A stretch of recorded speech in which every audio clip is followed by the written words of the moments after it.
Hello guys, আসসালামু আলাইকুম। আমি শাহরিয়ার আছি আপনাদের সাথে। আর আজকে অত্যন্ত গুরুত্বপূর্ণ একটি টপিক নিয়ে আলোচনা করব। এই সময়ের জন্য এটা খুবই গুরুত্বপূর্ণ টপিক। আজকের ভিডিও টপিক হচ্ছে আগত শীতে পাখির জন্য প্রস্তুতি।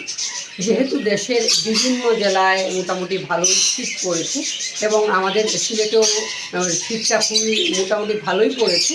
তো এখন যেহেতু শীত এবং গরমের একটা আবহাওয়া, মানে দিনের বেলা দেখা যাচ্ছে গরম লাগতেছে, রাতের বেলা কুয়াশা পড়তেছে, শীত লাগতেছে, সেই ক্ষেত্রে এই মুহূর্তে আমরা আমাদের পাখির জন্য কী প্রস্তুতি নিতে পারি। কারণ এই সময় কিন্তু পাখি বেশিরভাগ অসুস্থ হয়ে থাকে বা এই সময়ে পাখি বেশি অসুস্থ হয়।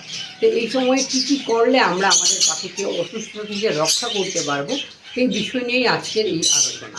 আশা রাখি ভিডিওটি ভালো লাগবে। যদি ভিডিওটি ভালো লাগে অবশ্যই লাইক করবেন। যারা এখনও আমার চ্যানেল সাবস্ক্রাইব করেন তারা অবশ্যই আমার চ্যানেল সাবস্ক্রাইব করে পাশে থাকা বেল আইকনটি বাজিয়ে দিবেন। আর যারা অলরেডি আমার চ্যানেল সাবস্ক্রাইব করেছেন তাদেরকে অনেক অনেক ধন্যবাদ। তো চলুন আমরা ভিডিওর টপিকে চলে যাই। আবহাওয়া পরিবর্তনের সাথে সাথে আমরা মানুষও অনেক সময় অসুস্থ হয়ে পড়ি। ঠিক তেমনি পাখিদের ক্ষেত্রেও একই রকম। পাখিরাও আবহাওয়া পরিবর্তনের সাথে সাথে অসুস্থ হতে পারে। যেমন পাখি ঠান্ডা লাগতে পারে, পাখি গা ফুলিয়ে বসে থাকতে পারে, কিংবা পাখির নাক দিয়ে পানি পড়তে পারে, চোখ দিয়ে পানি পড়তে পারে, ঝিমাতে পারে। এই ধরনের নানান প্রবলেম আমরা দেখে থাকি এবং এটা হয়ে থাকে ঠান্ডা লাগা থেকে। তো আমরা কি প্রস্তুতি নিলে আমাদের পাখি অসুস্থ হবে না বা অসুস্থ হওয়া থেকে আমরা রক্ষা করতে পারবো। নাম্বার 1, আপনি যে জায়গায় পাখি রেখেছেন সেই জায়গায় যদি সরাসরি বাতাস আসে, মানে হচ্ছে আপনি যদি জানালার পাশে পাখি রেখে থাকেন কিংবা দরজার পাশে, অনেকে দেখা যায় ব্যালকনিতে, অনেকে ছাদে পাখি পালন করে থাকেন, তো সরাসরি বাতাস আসে এমন জায়গা যদি আপনি পাখি রেখে থাকেন তাহলে সম্ভব হলে চেষ্টা করবেন সেই জায়গা থেকে পাখিটাকে সরিয়ে রাখার। তার মানে এই নয় যে বাতাস একদমই আসবে না এমন জায়গায় রাখবেন, যাতে পাখির শরীরে সরাসরি বাতাসটা এসে না লাগে এমন জায়গায় রাখতে হবে। আর যদি পাখি সরানো সম্ভব না হয় বা কেই সরানো সম্ভব না হয়, তাহলে যে জায়গা দিয়ে বাতাসটা আসে সেই জায়গায় আপনি সাদা যে বাজারে পলিথিনগুলো পাওয়া যায় সেই পলিথিনগুলো দিয়ে দিতে পারেন, যাতে বাতাসটা না আসে, আলোটা আসতে পারে কিন্তু বাতাসটা এসে সরাসরি পাখির শরীরে না লাগতে পারে। এবং দুইটা সময়ের বাতাস পাখির জন্য খুবই বিপজ্জনক বা ভয়ঙ্কর। সেটা হচ্ছে একদম ভোরবেলার বাতাস এবং একদম মধ্যরাতের বাতাস। এই দুইটা সময়ের বাতাসটা পাখির খুব বেশি ক্ষতি করে থাকে এবং সরাসরি পাখির শরীরে যদি বাতাস লাগে তাহলে পাখি ঠান্ডা লাগবে এবং পাখি অসুস্থ হয়ে পড়বে। আর যারা পুরনো পাখাল তারা সবাই জানে যে একটা পাখি অসুস্থ হওয়ার পর সেটাকে পুনরায় সুস্থ করে তোলাটা অনেক টাফ এবং শীতকালে দেখা যায় সেটা অনেক রিস্কি হয়ে যায়, অনেক সময় পাখি মারাও যায় অধিকাংশ ক্ষেত্রে। তাই আমরা আগে থেকে যদি পদক্ষেপ নিয়ে পাখিকে ঠান্ডা না লাগার ব্যবস্থা করি সেক্ষেত্রে আমাদের পাখিটা অসুস্থ হবে না এবং পাখিটা বেঁচেও থাকবে। আর শীতকালে কিন্তু পাখি খুব ভালো রেজাল্ট করে, খুব ভালো ব্রিডিং রেজাল্ট পাওয়া যায়। এটা নিয়ে আমি আলাদা ভিডিও তৈরি করব। দ্বিতীয় যে বিষয়টি, পাখি যে রুমে রেখেছেন বা যে জায়গায় রেখেছেন সেই জায়গার টেম্পারেচারটা কেমন সেটা আপনাকে দেখতে হবে।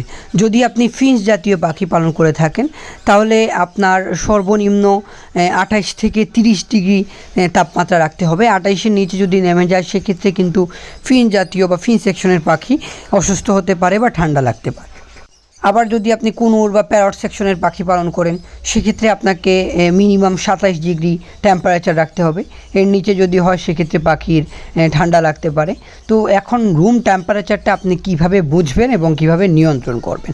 তো রুম টেম্পারেচার বোঝার জন্য বাজারে এখন বিভিন্ন ধরনের analog digital room temperature meter পাওয়া যায়, যেগুলো আপনি নিয়ে আসতে পারেন। তবে আমার মনে হয় ডিজিটাল থেকে অ্যানালগটা ভালো, কারণ ডিজিটালটা ব্যাটারিটা শেষ হয়ে যায় বা ব্যাটারিটা শেষ হওয়ার পর্যায়ে একটু উল্টাপাল্টা দেখায়। সেক্ষেত্রে আপনি যদি অ্যানালগটা নিয়ে আসেন তাহলে সবসময় আপনি সঠিক টেম্পারেচারটা দেখতে পারবেন।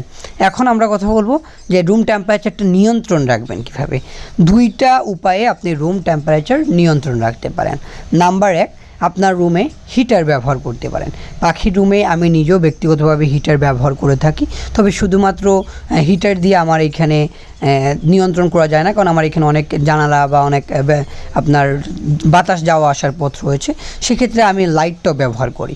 তো আপনার যদি বদ্ধ রুম থাকে বা আপনার ফ্ল্যাট থাকে, সেক্ষেত্রে আপনি হিটার দিয়েও নিয়ন্ত্রণ করতে পারবেন।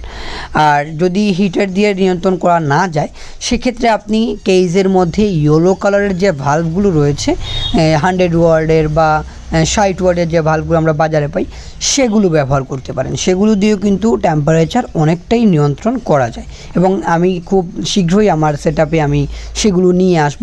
আমি আস্তে আস্তে আপনাদেরকে দেখাবো কোন কোন প্রসেসে কী করে, অন্য অন্য নতুন ভিডিওতে আমি দেখানোর চেষ্টা করব।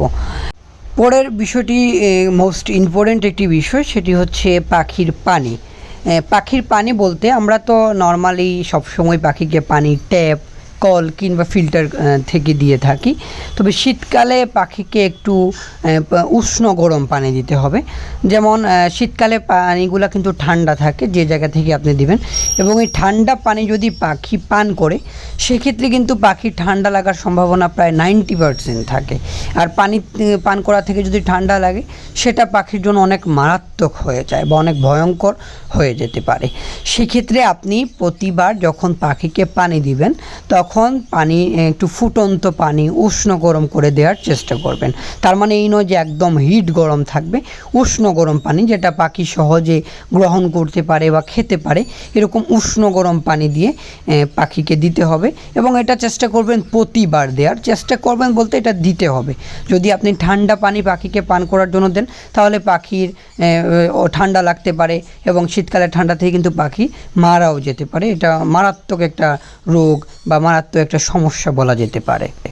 আরও অনেকগুলো বিষয় আছে, একটি ভিডিওতে সবগুলো বিষয় তুলে ধরা পসিবল না, তাই আমি প্রতিটা বিষয় নিয়ে আলাদা আলাদা টপিক নিয়ে ভিডিও করার চেষ্টা করব। অবশ্যই কমেন্ট বক্সে কমেন্ট করে জানাবেন যে আপনারা শীতকাল নিয়ে ভিডিও চান কি না, এবং যদি চানও কোন কোন টপিক নিয়ে হওয়া প্রয়োজন, আপনার মাথায় যেটাই আসে বলতে পারেন। আমি চেষ্টা করব আপনাদের প্রতিটা কমেন্টের উপর নির্ভর করে আমার নেক্সট ভিডিওগুলো তৈরি করার।